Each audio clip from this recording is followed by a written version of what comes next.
Hi mga Marisan! I'm back! So ayan, dahil trending ngayon si Shaira at makikisawsaw na rin tayo dahil nga sobrang daming bashers ni Shaira at saka hindi pa naman totally sikat na sikat si Shaira kasi bago lang siya sa industry ng pagiging singer. At saka yung mga sinasabi nilang copyright queen, ganun. Actually, hindi naman talaga purpose nila talaga na i-copy yung mga music or mga melody.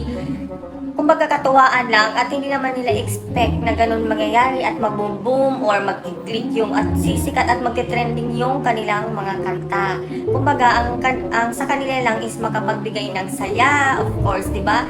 Yung pag-trending ng kanta niya na Selos, 'di ba? Ang daming natuwa, ang daming naging masaya dahil ang ganda ng pagkagawa ng music na yun. Talagang maganda talaga, 'di ba? So kung hindi nag-trending yung kanta na na Selos, hindi ko alam na etong singer na to, si Lenka, hindi ko alam po yan. So ayan, pero alam nyo ba, di ba lumabas na naman ng bagong kanta niya na Selos na yan, friend. At sumunod na naman, naglabas na naman siya ng video na official video na walang nangyari or walang naganap na nagsampa ng kaso ang kampo ni Lenka. So, ayan, I'm very thankful. Ayan, paano na yun mga bashers, yung kanta na Selos is lalabas at babalik na ulit sa mga platforms. O, di ba?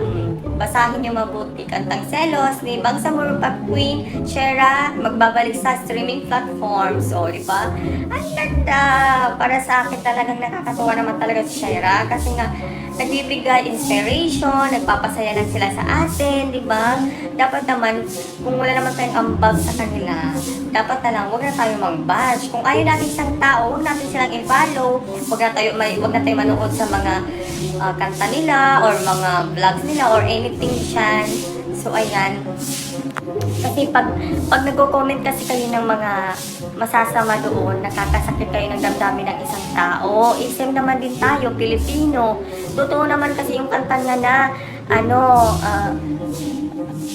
hindi ka pwedeng talagang sumikat dito sa Pilipinas. Kasi kapwa mo Pilipino, hihila sa'yo pababa.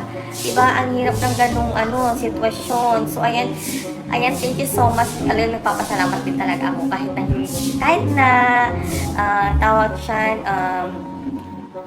kahit na idol ko lang si at follower ako ni Shaira. So, ayun, nag-thank you pa rin ako sa kampo nila kasi syempre, di ba, saan ka pa?